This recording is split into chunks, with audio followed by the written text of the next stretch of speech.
Hello guys, আজকে আমি কথা বলবো একটা নতুন অ্যানিমে নিয়ে যার নাম লায়ার গেম। যদি তোমরা স্কুইড গেম বা তোমোদাচি গেম দেখে থাকো তাহলে তোমাদের ডেফিনেটলি এটা ভালো লাগবে। তো স্কিপ করো না, ভিডিওটা পুরো এন্ড পর্যন্ত দেখো, আর ভিডিওটা ভালো লেগে থাকলে একটা লাইক করে দিও। বেশি কথা না বাড়িয়ে চলো আজকের ভিডিওটা স্টার্ট করা যাক।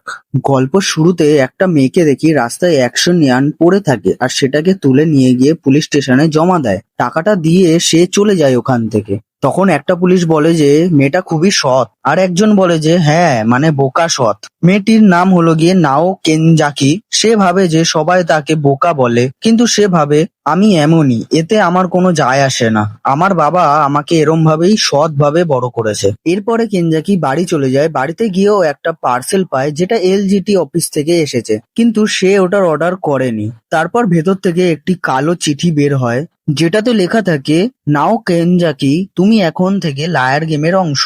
তারপরে সে ওই বাক্সটা খোলে আর দেখে যে ভেতরে 100 মিলিয়ন ইয়ান আছে। আর বাক্সটার ভেতর থেকে একটা আওয়াজ আসে, যদি তুমি এই বার্তাতে শুনে থাকো তাহলে তুমি অফিসিয়ালি লায়ার গেমের প্রতিযোগিতা হয়ে গেছো, তুমি এখন আর পেছাতে পারবে না। আর এই 100 মিলিয়ন ইয়ান হলো গিয়ে তোমার প্রথম রাউন্ডের গেমের মানে। আর নাও বলে এটা কেমন গেম? তখন আবার আওয়াজ আসে, এই রাউন্ডে তোমায় অন্য প্রতিযোগীর গেমের মানি যে কোনো ভাবে নিয়ে নিতে হবে। এই টাকাটা নেওয়া কোনো অপরাধ হিসাবে ধরা হবে না। যখন দুই প্রতিযোগিতা একে অপরকে চিনে ফেলবে তখন এই গেমটা শুরু হবে। তোমার কাছে 30 দিন সময় থাকবে অপোনেন্টের টাকা নেওয়ার জন্য। শেষে যার কাছে বেশি টাকা থাকবে সেই জিতবে। 30 দিন পরে এলজিটির লোকেরা আসবে, তারা ওই টাকা আর সিরিয়াল নাম্বার চেক করবে। তারপর এই ট্যাবটি তাদের দিয়ে দিতে হবে। যে হেরে যাবে তাকে এই টাকা ঋণ হিসাবে এলজিটি কে শোধ করতে হবে। নাও বলে আমি যদি হারি তাহলে আমাকে 100 মিলিয়ন ইয়ান ঋণ শোধ করতে হবে। সে জেতার কথা না ভেবে হারলে ঋণ শোধ করতে হবে সেটার কথা ভাবে, আর ভাবে যে কার কাছে সাহায্য চাইবে। নাও তার বাবার কাছে যায় যিনি ক্যান্সারে ভুগছেন, আর নাও জিজ্ঞাসা করে বাবা তুমি কেমন আছো। তার বাবা বলে যে ভালো আছি। নাও ভাবে ডাক্তার বলেছে হয়তো বাবা নতুন বছর পর্যন্তও বাঁচবে না। তারপরে নাওয়ের বাবা জিজ্ঞাসা করে তোমার কি কোনো সমস্যা হয়েছে? নাও বলে না, এবং ও ভাবে যে আমি আমার বাবাকে কোনো কষ্ট দিতে চাই না। পরের সিনে দেখা যায় নাও একজন লয়ারের কাছে যায় আর গিয়ে সবকিছু বলে। লয়ার বলে আমি এখানে কিছু করতে পারবো না। তিনি বলে যদি তোমার কোনো ক্ষতি হতো তাহলে হয়তো সাহায্য করতে পারতাম, কিন্তু তোমার কোনো ক্ষতি হয়নি। নাও বলে তাহলে আমি পুলিশের কাছে যাই। লয়ারটা বলে এটা খুবই খারাপ আইডিয়া। তিনি বলে যে টাকা পাঠিয়েছে সে হয়তো এটাই চায়, মানুষ সমস্যায় পড়লে পুলিশের কাছেই যায়। এছাড়াও রুলসে লেখা আছে সবাইকে টাকা ফেরত দিতে হবে ওদেরকে। পুলিশকে যদি তুমি বলো তাহলে তোমাকে টাকা তো ফিরিয়ে দেবে না, কারণ তুমি বলেছো এটা তোমার টাকা না। তাই ওরা এসে 100 মিলিয়ন ইয়ান নিয়ে নেবে পুলিশের কাছ থেকে, আর বলবে যে তুমি 100 মিলিয়ন ইয়ান ঋণ নিয়েছো ওদের থেকে। নাও বলে আমি তাহলে এই স্ক্যাম থেকে বাঁচতে কি করবো এখন? লয়ারটা বলে এখন তো কিছুই করা যাবে না। আর নাও বলে তাহলে আমি কার কাছে হেল্প পেতে পারি? লয়ার বলে চোরদের হারাতে গেলে তোমাকেও একটা চোর খুঁজতে হবে আর তারই হেল্প নিতে হবে। নাও বলে আমি এমন চোর কোথায় খুঁজে পাবো? এরপরেই লয়ারটাকে যে বুক করেছে টাকা দিয়ে সেই টাইমটা ওর শেষ হয়ে যায়, আর লয়ারটা বলে টাইম শেষ, আমার টাকাটা আমায় দাও আর তুমি যাও। এর পরের সিনেই নায়ের কাছে একটা চিঠি আসে। সেখানে জানা যায় ওর অপোনেন্ট হলো গিয়ে ফুশিজাওয়া, যে ছিল তার স্কুলের টিচার এবং তার বাবার অসুস্থর সময় তাকে হেল্প করেছিল। নাও ভাবে তাহলে তো আমি বেঁচে গেছি, তাহলে তো আমার কোনো অসুবিধাই হবে না। এর পরের সিনে নাও আর ফুশিজাওয়ার মধ্যে কথা হয়। ফুশিজাওয়া বলে এটা একটা স্ক্যাম গেম। নাও বলে তার মানে এটা রিয়েল না? ফুশিজাওয়া বলে কেউ টাকা জিতবে না। যদি ধরি তোমার অপোনেন্ট কোনো অচেনা মানুষ হতো এবং একদিন ঘুম থেকে উঠে দেখো তোমার টাকাটা নেই, তাহলে তুমি ভাবতে ওই মানুষটাই নিয়েছে। নাও বলে হ্যাঁ। ফুশিজাওয়া বলে কিন্তু আসলে ওরা এলজিটির লোকেরা নিজেরাও চুরি করতে পারে, কারণ তারা এত সহজেই তোমাকে 100 মিলিয়ন ইয়ান দিয়ে দিয়েছে এবং আমরা ভাবতে থাকবো যে আমাদের অপোনেন্ট নিয়েছে এটা। গেমের শেষে তারা নিজেরাই টাকাটা নিয়ে নেবে এবং দুজনেই আমরা ঋণে পড়ে যাব। নাও তাকে ধন্যবাদ দেয়। ফুশিজাওয়া বলে টাকাটা সেফ জায়গায় রাখতে হবে। সে বলে হ্যাঁ, আর বলছে যে আমি ব্যাংকে রেখেছি, তাহলে তুমি চাইলে তুমিও রাখতে পারো আমার সাথে। নাও বলে হ্যাঁ এটা ভালো আইডিয়া। ফুশিজাওয়া বলে তাহলে আমি এগুলো ব্যাংকে রেখে আসবো, আর টাকাটা নিয়ে চলে যায়। আর তখন নাও রিলিফ পায়। তারপরে দেখা যায় পরের দিন একটা চিঠি আসে ওর কাছে, আর ওখানে লেখা আছে নাও কেনজাকির ফার্স্ট রাউন্ড রিপোর্ট 100 মিলিয়ন ইয়ান মাইনাসে। নাও ওই চিঠিটা দেখে ফুশিজাওয়াকে ফোন করে আর বলে যে এরকম চিঠি এসছে আমার কাছে, তখন ওই টিচারটা বলে তুমি যাতে আমাকে ভুল ভাবো এই জন্য এই চিঠিটা পাঠিয়েছে তোমাকে। তখন নাও বলে না আমি তোমাকে ট্রাস্ট করি, আর ভাবে যে টিচার আমাকে আবার বাঁচালো। নাও তখন ফুসি যাওয়ার বাড়িতে ফুসি যাওয়াকে থ্যাঙ্কস বলতে যায়, আর বাইরে থেকে শুনে যে ও হাসছে। তখন ফুসি যাওয়া ফোনে বলে যে এলজিটি আমার অপোনেন্ট হিসাবে আমার স্টুডেন্টকেই দিয়েছে, সে অনেক বোকা, সে নিজের হাতে আমাকে 100 মিলিয়ন ইয়ান দিয়েছে, আমি শুধু ভালো টিচারের নাটক করেছি। নাও এত বোকা আর এত সৎ, ও নিজেও বুঝতে পারেনি যে আমি ওকে ঠকিয়েছি।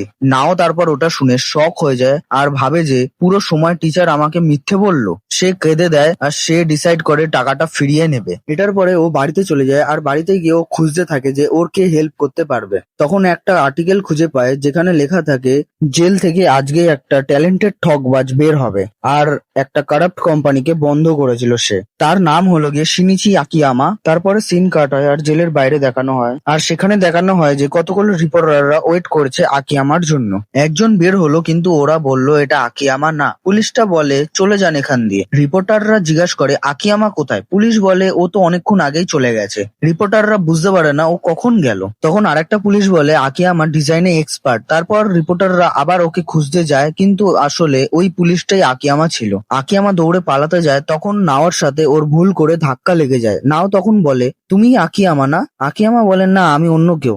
নাও বলে আমার তোমার হেল্প লাগবে, আমাকে একজন বোকা বানিয়েছে আর আমার 100 মিলিয়ন ইয়ান নিয়ে নিয়েছে। তখন আকিয়ামা বলে আমি এটাতে কিছু করতে পারবো না, লয়ার বা পুলিশের কাছে যাও। নাও বলে আমার তোমারই হেল্প চাই, ওরা কিছু করতে পারবে না। আকিয়ামা বলে আমি এখন জেল থেকে বের হয়েছি, আবার আমাকে জেলে পাঠাতে চাও? এটা বলার পর ওখান দিয়ে চলে যায়। নাও ওর পিছন পিছন যায়। ছেলেটা বলে কতক্ষণ আমার এরকম পিছনে ঘুরবে? নাও বলে প্লিজ আমার একবার কথাটা শোনো। তখন বলে ঠিক আছে অপেক্ষা করো এখানে, আমি দেখছি। নাও তারপর সারাদিন ওখানে অপেক্ষা করে, কিন্তু তখনই দেখা যায় দুটো ছেলে নাওকে ডিস্টার্ব করছে, আর আকিয়ামা এসে তাকে বাঁচায়।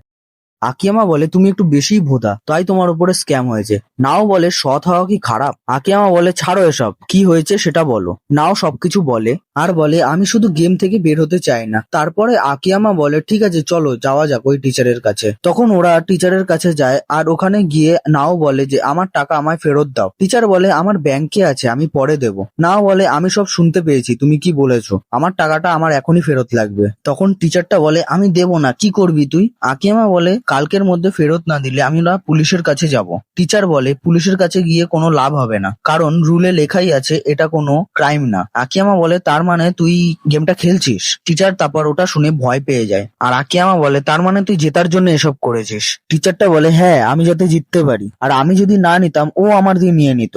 নাও বলে আমি এরকম করতাম না। টিচার বলে কেউ ভালো না, আমাকে জব থেকে বের করে দিয়েছে, আমার ফ্যামিলিও ছেড়ে চলে গেছে, সবাই স্বার্থপর, আমি এই গেমটা জিতলে আমি বাঁচবো। নাও বলে আমার বাবার ক্যান্সার, আমি শান্তি চাই, আমি কিভাবে পে করবো এত টাকা? 100 মিলিয়ন শোধ করা আমার জন্য সম্ভব না। টিচার বলে আমার কিছু যায় আসে না, ওই টাকাটা আমার, যদি পারিস নিয়ে নে আমার কাছ দিয়ে। নাও তারপর ওটা শুনে কাঁদতে থাকে। ওখানে কথাবার্তা হওয়ার পর ওরা অন্য জায়গায় চলে আসে, আর ওখানে এসে আকিয়ামা বলে মানুষকে টাকা চেঞ্জ করে দেয় পুরো, কান্না করে কিছু হবে না। নাও বলে বিশ্বাস করেছিলাম। আকিয়ামা বলে এখনো ঋণ পড়েনি তোমার উপর, কোনো চিন্তা করো না। নাও বলে টাকাটা তো ব্যাংকে। আকিয়ামা বলে হ্যাঁ এখানেই প্রবলেম, আমাদের জন্য এটাই সুবিধা, ফুসে যাওয়া প্রবলেমে পড়বে। নাও বলে কেন? আকিয়ামা বলে ব্যাংক খোলা থাকলে তো তুলতে পারবে, গেম শেষ 14ই জুন সানডে, ব্যাংক বন্ধ, তাই ফ্রাইডে বা তার আগেই তুলতে হবে, আর আমাদেরকে ওই দিনই নিয়ে নিতে হবে। নাও বলে কিভাবে নেবে, নেওয়া খুবই কঠিন। আকিয়ামা বলে আমার কাছে প্ল্যান আছে। তারপরে নাও বলে আমার হেল্প করবে তুমি? আকিয়ামা বলে হ্যাঁ, কিন্তু টাকাটা 50-50 হবে। নাও বলে ঠিক আছে তুমি 50% নিও। আকিয়ামা বলে চিল করো না বোকা একটা। এইভাবেই আমাদের এপিসোড 1 শেষ হয়। আর ভিডিওটা ভালো লাগলে একটা লাইক করে দিও, আর একটা সাবস্ক্রাইব করে দিও, আর যদি পারো একটা কমেন্ট করে দিও। আজকের মতো টাটা, বাই বাই।